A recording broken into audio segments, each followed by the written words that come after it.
If women want rights more than they got, why don't they just take them and not be talking about it? I'm not going to die. I'm going home like a shooting star. That man over there says that women need to be helped into carriages and lifted over ditches and to have the best place everywhere. Nobody ever helps me into carriages or over mud puddles or gives me any best place. And ain't I a woman? Look at me. Look at my arm. I have plowed and planted and gathered into barns, and no man could head me. And ain't I a woman? I could work as much and eat as much as a man when I could get it, and bear the lash as well. And ain't I a woman? I have borne children and seen most all sold off to slavery. And when I cried out with my mother's grief, none but Jesus heard me. And ain't I a woman?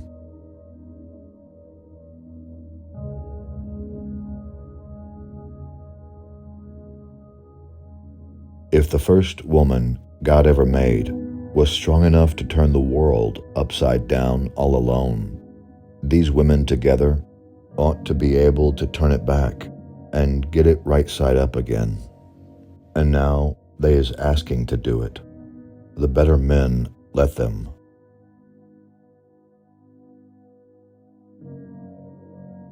I feel safe in the midst of my enemies, for the truth is all-powerful and will prevail.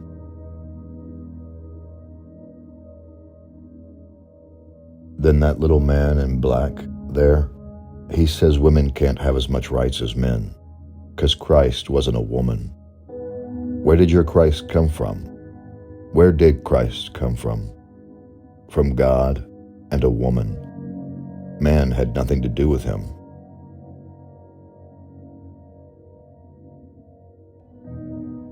Then I will speak upon the ashes. You have been having our rights so long that you think, like a slaveholder, that you own us. I know that it is hard for one who has held the reins for so long to give up. It cuts like a knife. It will feel all the better when it closes up again.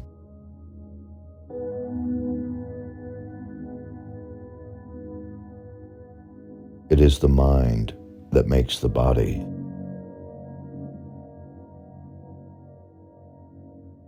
If it is not a fit place for women, it is unfit for men to be there.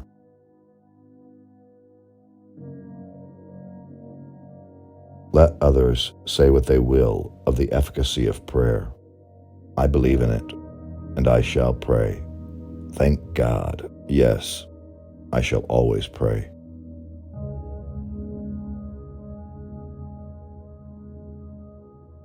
Where there is so much racket, there must be something out of kilter.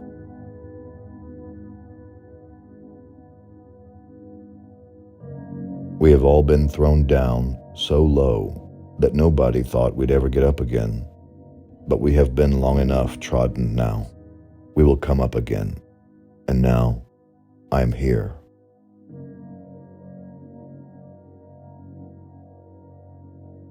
You may hiss as much as you please, but women will get their rights anyway. After turning it in her mind for some time, she came to the conclusion that she had been taking part in a great drama, which was, in itself, but one great system of robbery and wrong. Yes, she said, the rich rob the poor, and the poor rob one another. True, she had not received labor from others, and stinted their pay, as she felt had been practiced against her. But she had taken their work from them, which was their only means to get money, and was the same to them in the end. For instance, A gentleman where she lived would give her $1 to hire a poor man to clear the new fallen snow from the steps and sidewalks.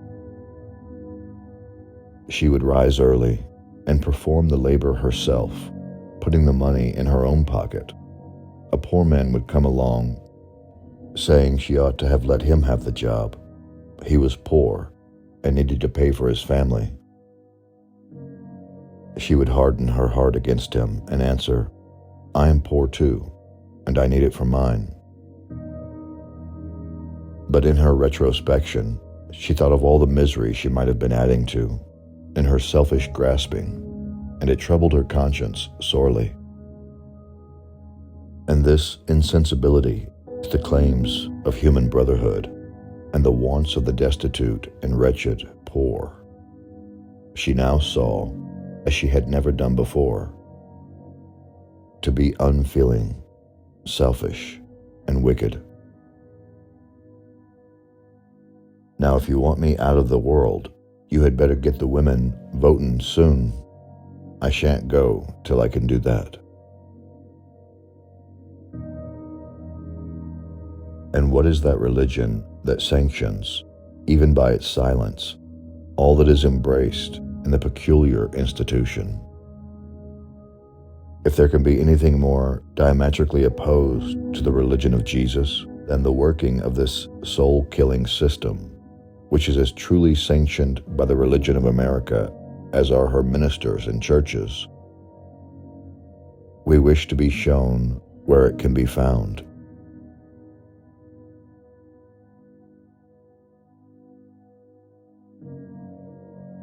Children, who made your skin white? Was it not God? Who made mine black? Was it not the same God? Am I to blame, therefore, because my skin is black? Does not God love colored children as well as white children? And did not the same Savior die to save one as well as the other?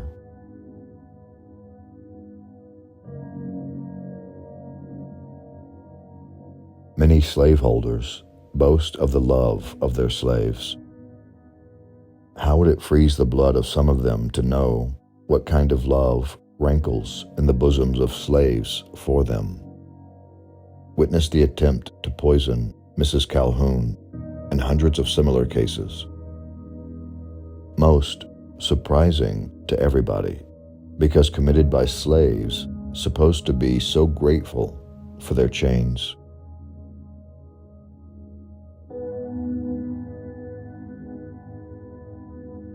He was soon drawn into a circle of associates who did not improve either his habits or his morals.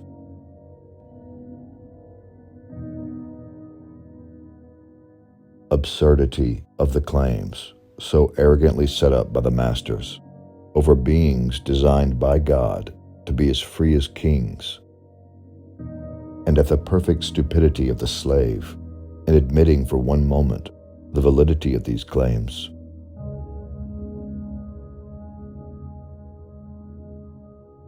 Her unwavering confidence in an arm which she believed to be stronger than all others combined could have raised her from her sinking spirit.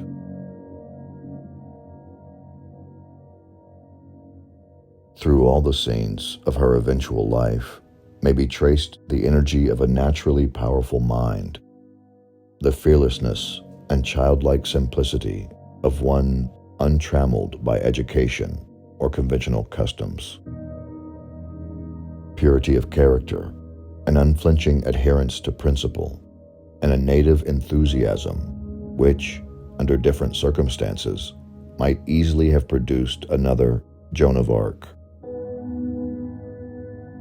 With all her fervor and enthusiasm and speculation, her religion is not tinctured in the least with gloom.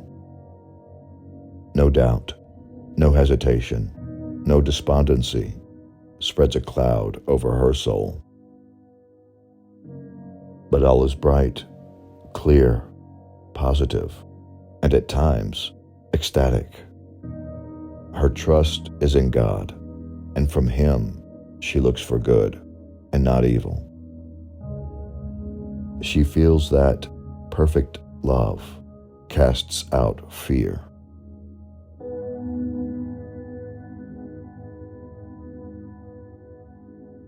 In heartening contrast to our own culture of complaint, in which the idea of human solidarity seems lost in the clamor of victim groups competing for attention and entitlement, she grew to understand that her personal quest for freedom was meaningful only as a moment in a larger struggle against the burden of injustice.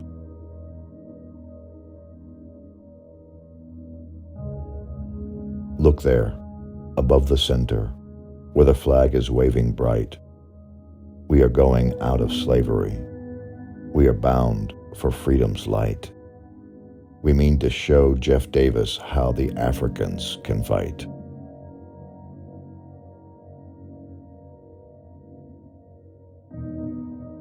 As we were walking the other day, she said she had often thought what a beautiful world this would be when we should see everything right side up. Now, we see everything topsy-turvy, and all is confusion.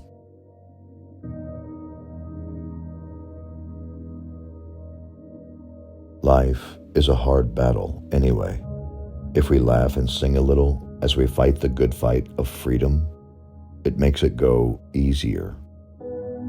I will not allow my life's light to be determined by the darkness around me. "O Lord," inquired Isabella, "what is this slavery, that it can do such dreadful things? What evil can it not do?" Well may she ask, for surely the evils it can do and does do, daily and hourly, can never be summed up till we can see them as they are, recorded by Him who writes no errors and reckons without mistake.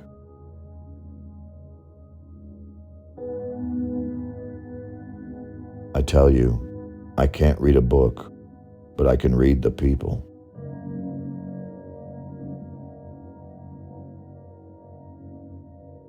Think you, dear reader, when that day comes, the most rapid abolitionist will say, "Behold, I saw all this while on earth"? Will he not say, rather, "Who has conceived the breadth and depth of this moral malaria, this putrescent plague spot"? Perhaps the prisoners in the slaves' cause will be as much surprised as any to find that, with all their looking, there remained so much unseen.